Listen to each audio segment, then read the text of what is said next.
นั่นก็คือว่าเป็นบ้านนี่อยู่ทางเบื้องหน้าเขาก็ประตูวัดนี่ก็จะเป็นบ้านแบบอย่างบ้านปลอดสารพิษนอนบอกคือน่าจะบ่นอนพี่น้องที่เป็นกุฏิเก่าสมัยตะกี้พี่น้องเอ้ยยินดีได้อยู่บ้านอยู่วัดไซสถานบ้านนี้จะยางอ้อมแบบ360องศาพี่น้องแล้วหลังจากนั้นก็จะส่วนเบื้องนั้นก็จะเป็นศาลาสามัคคีธรรมนั่นเอง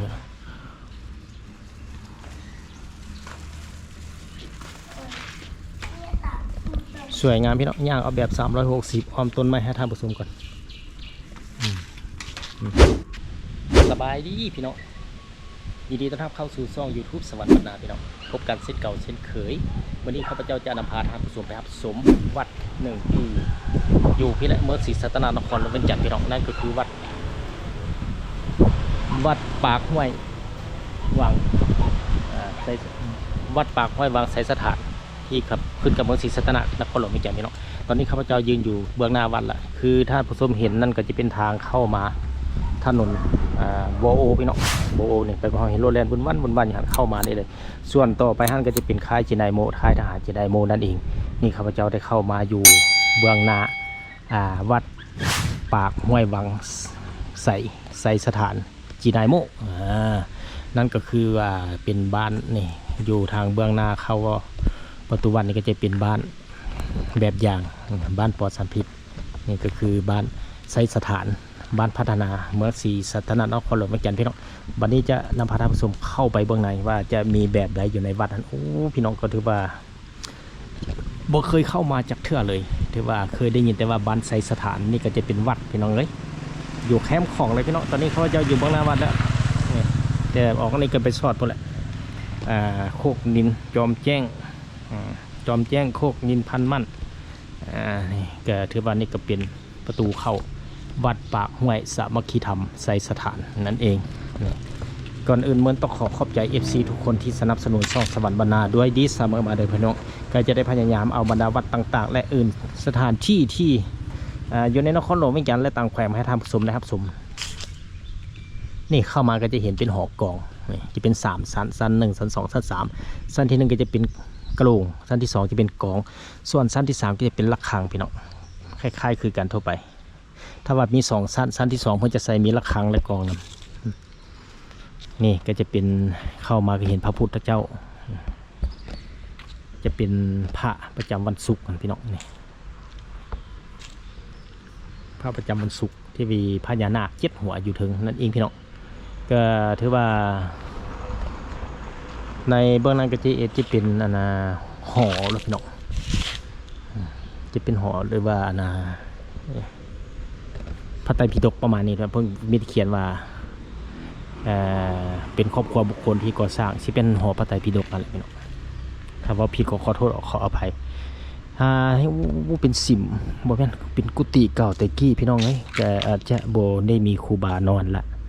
เบื้องนี้ยังมีของเก่าของแก่ไว้ให้ผู้คนรุ่นลูกรุ่นหลานในปัจจุบันได้รับชมได้เห็นเช่นเก่าเช่นเคยนอนบอกคือน่าจะโบนอนพี่น้องที่เป็นกุฏิเก่าสมัยตะกี้พี่น้องยินดีได้อยู่บ้านอยู่วัดไซสถานบ้านไซสถานเมืองศรีสัตนครหลวงเวียงจันทร์นั่นเองพี่น้องก็คือว่าน่าจะบ่มีครูบานอนแล้วพี่น้องเป็นมองเก่าๆเพิ่งแต่ว่าเพิ่นบ่ได้มากเลยรักษารักษาไว้นี่คือเก่าเดี๋ยวจะนอนจะไปทำครูบาก่อนปิดกุฏินี่เพิ่นได้นอนบ่หรือบ่ ต้องขอบใจ FC ทางภายในและต่างประเทศและคนลาวอยู่ต่างประเทศก็ได้มารับชมเด้อพี่น้องเด้อจะอ้อมไปทางบางนี้หลังจากนั้นจะเป็นนี่ก็จะเป็นสิมการโต๊ะแต่งประดับประดาสวยงามอีหลีพี่น้องบอกเพราะว่าอยู่เบื้องในก็จะมีพระพุทธรูปพระเจ้านะอยู่ในเพิ่งก็จะมาเบื้องปกติเพิ่งก็ปิดแบบสิพี่น้องต้องมาแบบมือบุญมือทานมาเฮ็ดบุญเฮ็ดทานพอออกไม่ออกตนญาติโยมเพิ่นมานะก็จะเปิดให้ท่านผู้ชมได้รับชมสวยงามอีหลีพุ่นการตกแต่งประดับประดาเบิ่งเพดานพี่น้องสีไม้ลายมือโดยการแต้มตกแต่งงามอีหลีพี่น้องแรกกันมาสังเกตเบิ่งคันใดขึ้นโอ้นี่เพิ่นใส่อันเปลือกนะ หอยแครงมาเฮ็ดอยู่วัดสร้างเวยอยู่วัดอนาหายโศกเฮ็ดเส้นกันพี่น้องเป็นวัดที่3แล้วข้าพเจ้าที่ไปมาเห็นเปลือกหอยแครงมาเฮ็ดเก็บพญานาคนี่สวยงามเลยพี่น้องเพิ่นใส่ซีมังแล้วเพิ่นก็เอาเปลือกหอยแครงติดเวลามันแห้งแล้วแข็งไว้เลยพี่น้องเลยสวยงามเป็นสิมเพื่ออยู่เบื้องในก็จะมีพระพุทธรูปอยู่ด้านเองพี่น้อง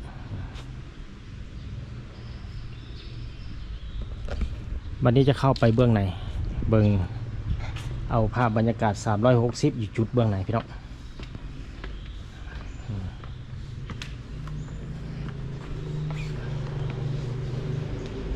มันสวยงามเป็นการตกแต่งแต้มด้วยลายมือของคนลาวพี่น้องซึ่งเป็นสีมือสุดยอดของนักประติมากรรมนักวิจิตรศิลป์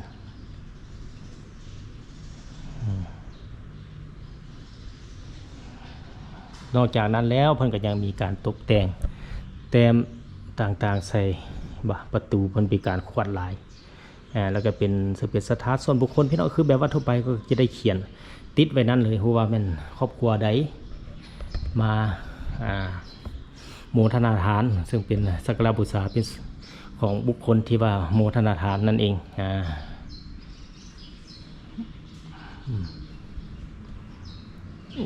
สวยงามพี่น้องวัดไซสถานเมืองศรีสัตนนครหลวงเวียงจันทร์พี่น้องบ่ไกลอยู่ในนครหลวงเวียงจันทร์นั่นเองพี่น้องสังเกตเบิ่งประตูเป็นไม้แต่เพิ่นก็แกะสลัก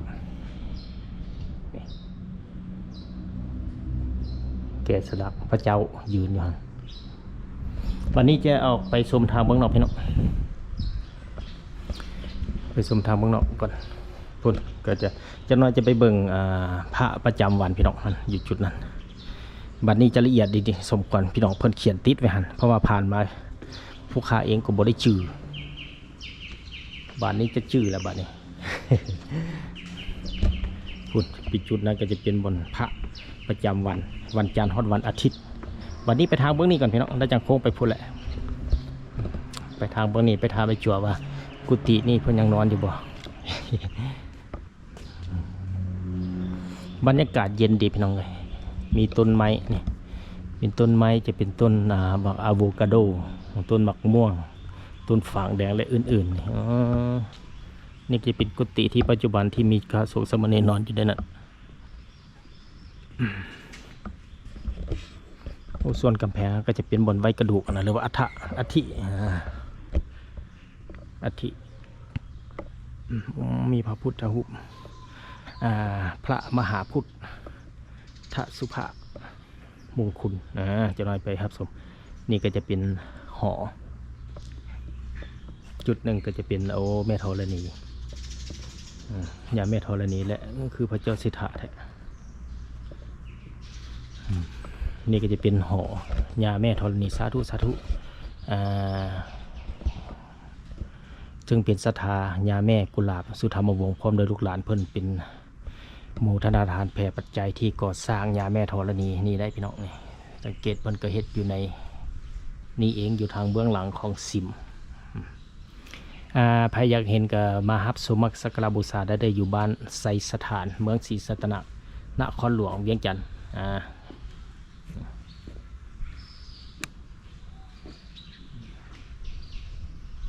สวยงามพี่น้อง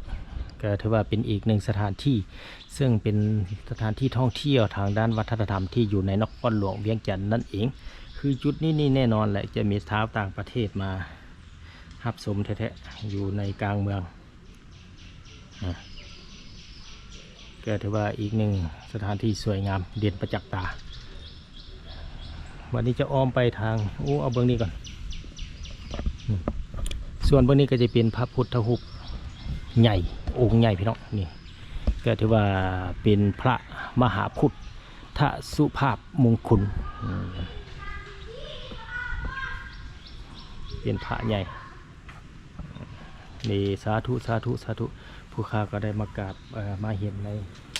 สายตาอยู่ได้บ้านไซสถานเมืองศรีสัตนนครหลวงเวียงจันทร์นี่พี่น้องเป็นพระองค์ใหญ่เด้อพี่น้องเด้อนี่อยู่ในนี้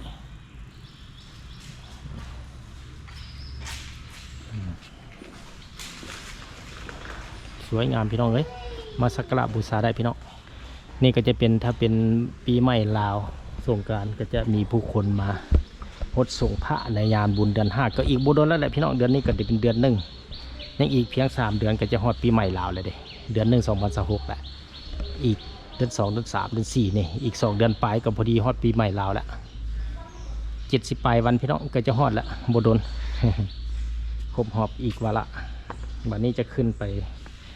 อยู่ทางโมนี่เอาเป็นแบบ360องศามาให้ท่านผู้ชมจะย่างอ้อมหอบพี่น้อง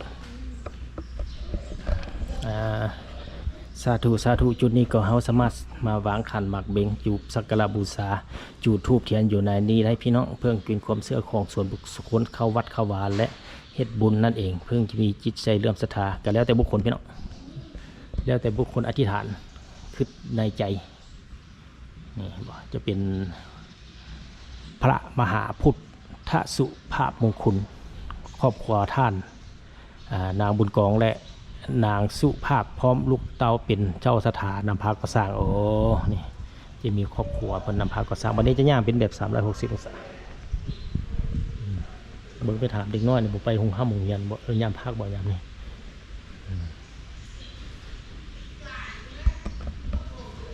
นี่อยู่ในอ้อมนี่ก็จะมีพระพุทธรูปนี่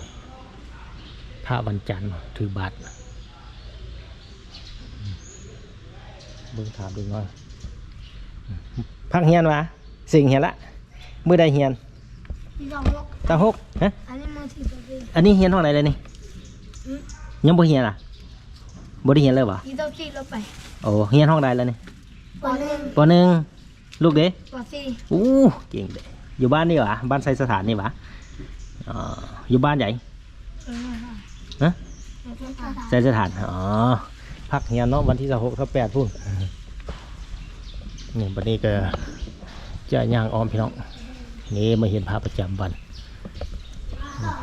เดี๋ยวนี้เอาอยู่อ้อมอยู่จุดพระใหญ่นี่ก่อนหลังจากนั้นจะไปเบิ่งอยู่จุดเฉพาะที่เพิ่นบอกบ่งบอกพระประจำวันจุดนั้นเพิ่นจะเขียนชื่อรายละเอียดอยู่ในนั้นพี่น้องชื่อแนวบ่ชื่อแดพี่น้องเลยเห็นบ่นี่พระหอบมือนี่เป็นพระประจำวันนี่ลืมตลอดพี่น้องเลยต้องได้เบิ่งคักแน่เลยนี่ทางเบื้องหลังสาธุเป็นบุญตาที่ได้มาเห็นสาธุเป็นบุญตาที่ได้มาเห็นพี่น้องเอ้ยอยู่วัดไสสถานเมืองศรีสัตนนครหลวงเป็นจันทร์นั่นเองพี่น้องก็ได้เป็นบุญตาแหละตั้งใจใส่เวลาว่างๆมาเบิ่ง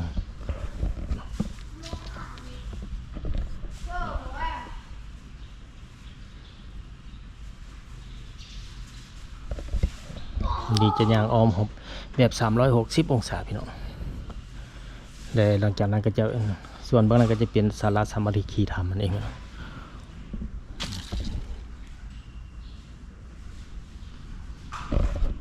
สาธุผู้ข้าก็ได้เป็นบุญตาที่ได้มาเห็นพระพุทธรูปใหญ่องค์นี้เพิ่นตกแต่งทาที่สวยงามพี่น้อง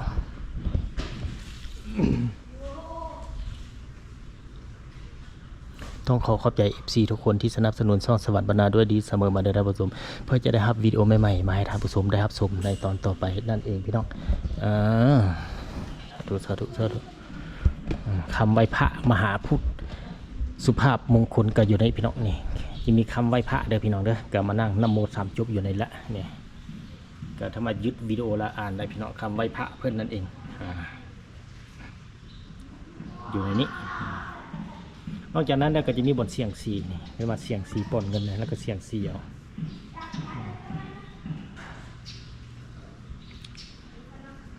คือใบใดก็เอาใบนั้นไปเนาะเสียงซีแล้วแต่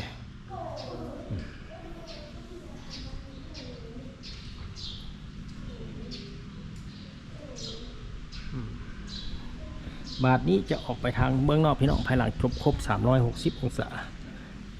ปุ่นจะไปเบิ่งจุดนั่นบนพระประจำวันไปเบิ่งใกล้ๆกันพี่น้องให้จื้อคักเบิ่งว่าเป็นอะไรคือว่ามักลืมแท้ๆพี่น้อง บูจื้อจากเทื่อจื้อที่สุดมันพระวันพระหัตถ์และก็พระวันอังคารพระวันอังคารนอนเพราะว่าวันพระหัตถ์เป็นแบบพระพุทธ ทั่วไปนั่นเองที่นี่แหละเป็นพระบรรพหัตถ์นี่นี่ก็จะเป็นศาลาสมัคคีธรรมจะเป็น2 ชั้นพี่น้องบางวัดก็จะเป็นชั้นเดียวอันนี้จะเป็น2 ชั้นนี่ผู้คนพอออกไม่ออกเข้ามาเฮ็ดบุญเฮ็ดทานก็จะขึ้นไปถึงกับเข้าวัดฟังธรรมอยู่ส่วนเบื้องเถิงแต่ข้าพเจ้าจะเอาแต่สภาพภายนอกจะบ่ได้เข้าเบื้องในมาทำประชุมนั่นเองเนี่ยเบื้องหน้าก็จะเป็นแคมป์น้ำของแนมเห็นอย่างนั้นเป็นบ่อนที่โครงการก่อสร้างกันเจือนที่ช่องสวัสดิ์บรรณาได้นำเสนอก่อนหน้านี้นั้นพี่น้องไปย้อนหลังติดตามรับชมได้พี่น้องพี่บุญนี่ก็จะเป็นต้นหมากม่วงหมากลำไยครบเพียบ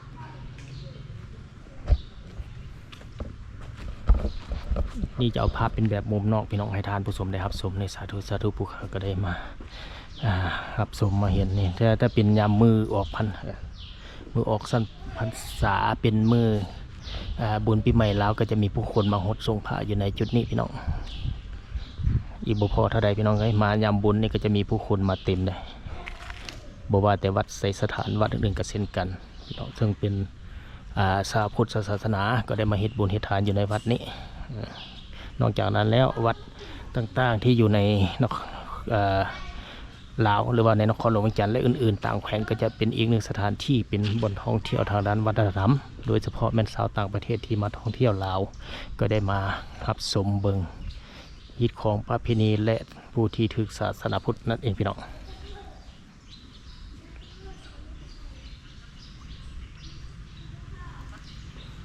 นี่ก็จะเป็นกุฏิสงฆ์ซึ่งมีมูลค่า177,500,000 กีบสำเร็จในปี 2012 หมายความว่ากุฏินี้สำเร็จไปแล้ว14 ปี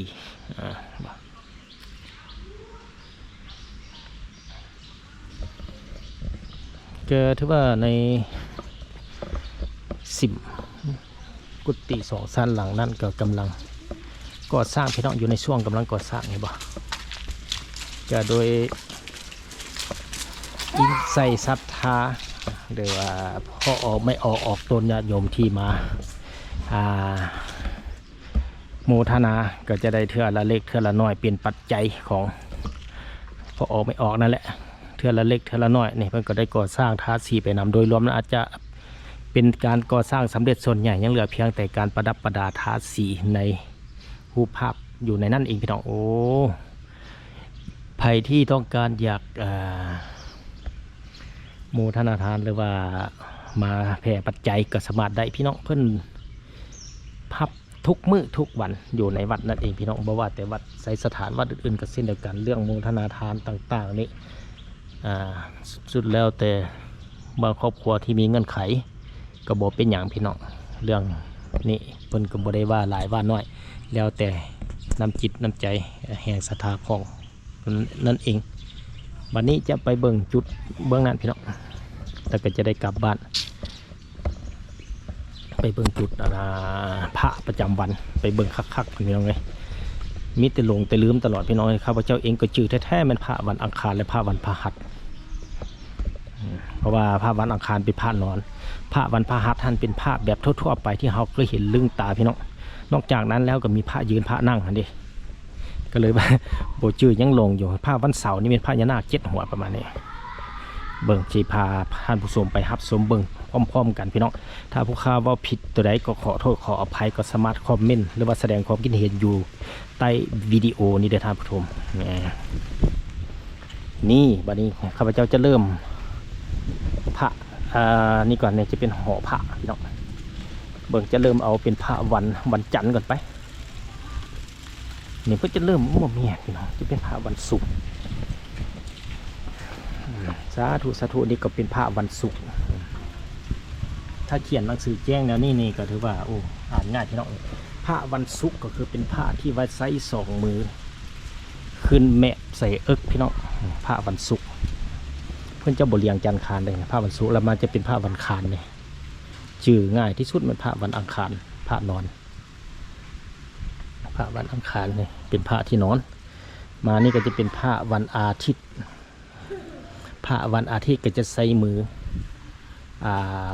ลงมาในส่วนแอวเบื้องลุ่มพี่น้องเป็นพระที่ใส่มือลง ผ้าวันอาทิตย์มานี่ก็จะเป็นผ้าวันเสาร์นี่ผ้าวันเสาร์จะมีพญานาค7 หัวพี่น้องนี่ผ้าวันเสาร์นี่ก็จะเป็นผ้าวันพฤหัสนี่ผ้าผ้าวันพฤหัสนี่บ่แม่นผ้าวันจันทร์เนาะขอโทษผ้าวันจันทร์สังเกตก็จะเป็นมือสูขึ้นเบื้องหนึ่งผ้าวันจันทร์เป็นผ้าวันจันทร์นี่มือขึ้นเบื้องหนึ่งนี่ก็จะเป็นผ้าวันพฤหัสนี่เป็นผ้าที่ข้าพเจ้าจื่อและทุกคนก็ฮู้เคยเห็นในสายตาตลอดนี่เป็นผ้าวันพฤหัสมานี่ก็จะเป็นผ้าวันพุธผ้าวันพุธก็จะใส่ขันยกขันขึ้นอยู่พี่น้องจะเป็นผ้าวันพุธนี่ก็เป็นผ้าวันพฤหัสมีองค์หนึ่งหันองค์หนึ่งมีผ้าวันพฤหัสพี่น้องคือท่านผู้ชมคุณในสายตาผ้าวันพฤหัส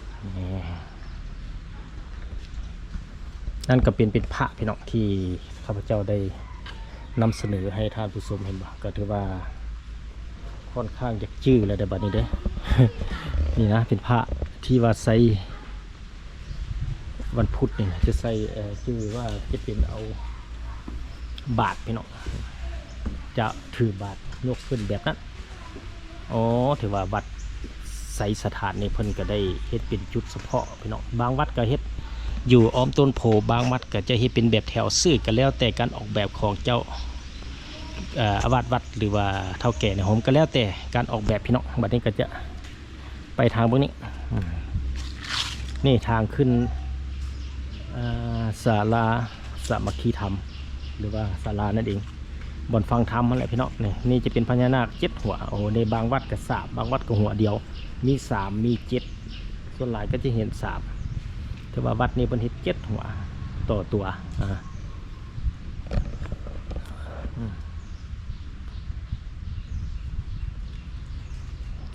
7 หัวพี่น้องเลยก็ถือว่าสาธุเขาก็ได้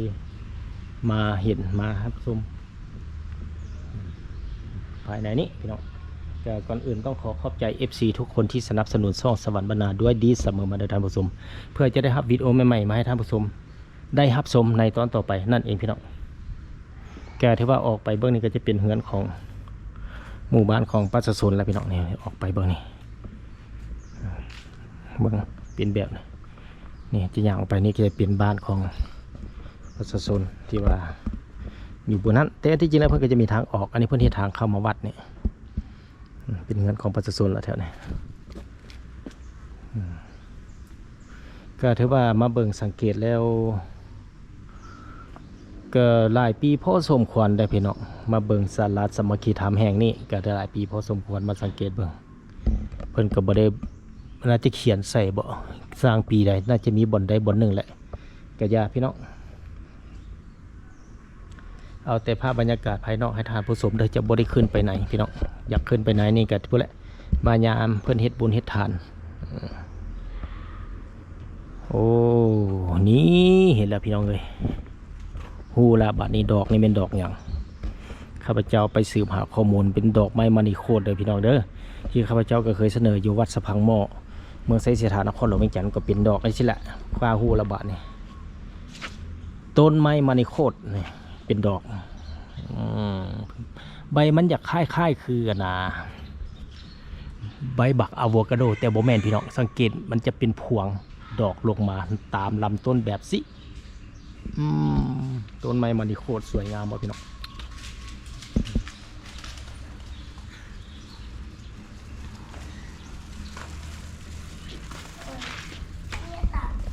สวยงามพี่น้องย่างเอาแบบ360อ้อมต้นไม้ให้ท่านผู้ชมก่อน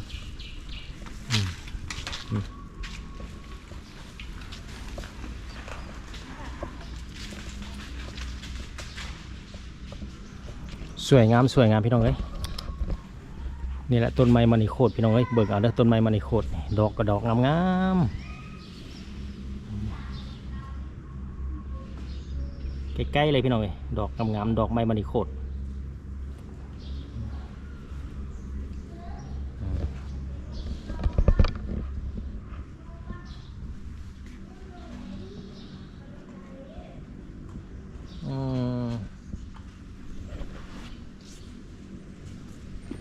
วยงามอีหลีพี่น้อง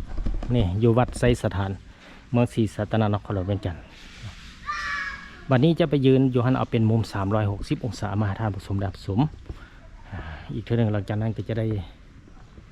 เดินทางกลับบ้านแล้วพี่น้องก็ถือว่าครบในบริเวณวัดนี่เองก็ถือว่าบ่อใหญ่บ่อแคบก็ถือว่าเบิกสถานที่ก็เหมาะสมนี่จะเอาเป็นแบบ360องศานั่นก็เป็นหอพระเจ้าทาง7 วันหรือว่าพระประจำวันเกิดของคนนั่นเองนี่ก็จะเป็นหอกอง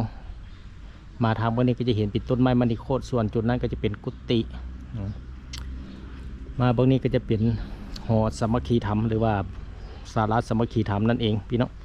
ตอนไปนั่นก็จะเป็นจุดพระพุทธรูปใหญ่พระมหาพุทธสุภาพมงคลมาบางนี้ก็จะเป็นสิมมาห้องนี้ก็จะเป็นหอพระประจำวันเกิด ขอโทษขอไป เป็นจังไดท่านผู้ชมมาฮอดนี้กันนำเสนอวิดีโอตอนนี้ที่วัดไซสถานเมืองศรีสัตนนครหลวงเวียงจันทน์จบเพียงเท่านี้พี่น้องพบกันใหม่ในตอนต่อไปทีมงานช่องสวัสดิ์บรรณาจะจัดสรรหาวิดีโอต่างๆสถานที่ต่างๆมาให้ท่านผู้ชมได้รับชมมาฮอดนี้ขอลาไปก่อน